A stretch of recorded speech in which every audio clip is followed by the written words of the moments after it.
Hey, it's Steve, and today we are making homemade pasta. That's right, we're going to make pasta from scratch, and I'm going to show you how to do it using my KitchenAid mixer with the pasta attachment, and then we'll make this beautiful dish with our pasta, cherry tomatoes, basil, garlic, and butter. Now let's get started. This is a new addition to my kitchen, and it's the KitchenAid pasta attachment that goes on my stand mixer. The only ingredients we're going to need for this is 1 cup of flour, 2 eggs, and I'll end up adding the white of a third egg. And now to our attachment. The first one is the roller, and it has different settings for different depths, and that's the square gear drive that you'll put into your mix stand. This set has a fettuccine cutter, which makes a wider noodle, and this one is a spaghetti cutter, which is a thinner noodle. Okay, let's get started making this pasta. And here I've got 3 eggs, and I'm going to separate the white of the third one. Okay, now pay attention because this is an educational program. I'm going to separate my egg and not get my hands dirty.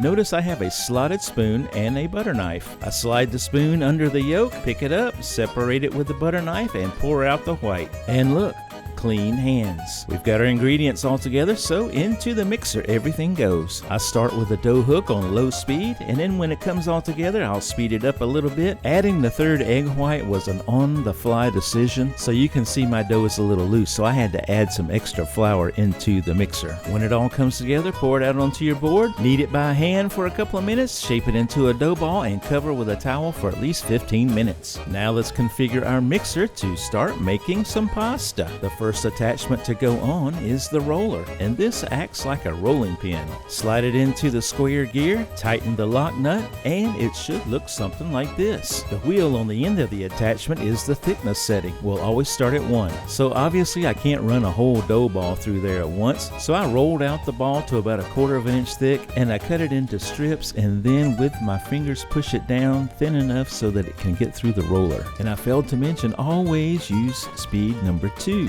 when using the pasta attachment. I've got all my strips rolled out on thickness 1. Now it's time to go to number 2. I will continue to put all of my dough strips through the roller and change the thickness setting all the way to number 7 or number 8. And it's important to put a dusting of flour on them each time because they will get stuck and you'll have a mess on your hands. As you can see, these strips will get longer, wider, and thinner. So it's a good idea to support them with your hand as they come out. And I lay mine on these bread molds. You could also put them on your kitchen counter. You just need to put them somewhere where they're supported. All of my strips have been rolled to number 7, so now I'm ready to start cutting some fettuccine. I'm using fettuccine today because I like a little thicker noodle, but you could also use the spaghetti one if you prefer. The process is exactly the same. You'll feed the dough strip through the machine and it will do all the work for you. After the strips come out, I place mine on the board in the flour, and if they're too long, I just use some scissors to cut them to whatever length I want. When all my fettuccine has been cut, I toss it in the flour to keep it from sticking together. And now what am I going to do with all this pasta?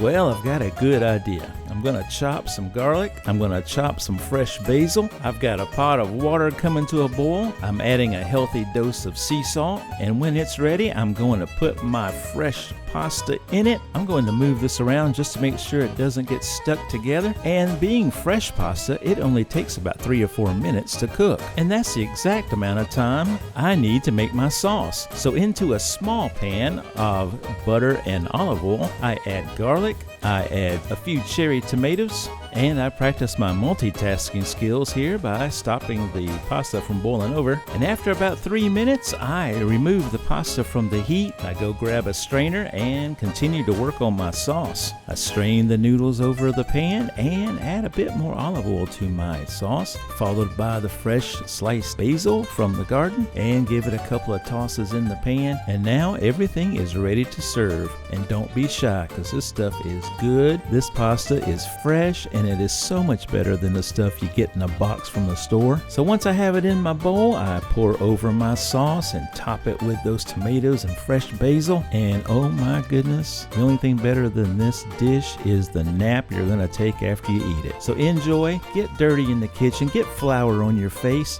Well, maybe not that much flour on your face, but you know what I mean. Get in the kitchen, have fun, make it family time. We could all use a little bit more of that these days. There you have it, a simple, beautiful, delicious dish made with fresh pasta. have fun, and enjoy. Thanks for watching and thanks for subscribing. If you like the video, hit the like button. This is Steve, and I will see you next time around the house.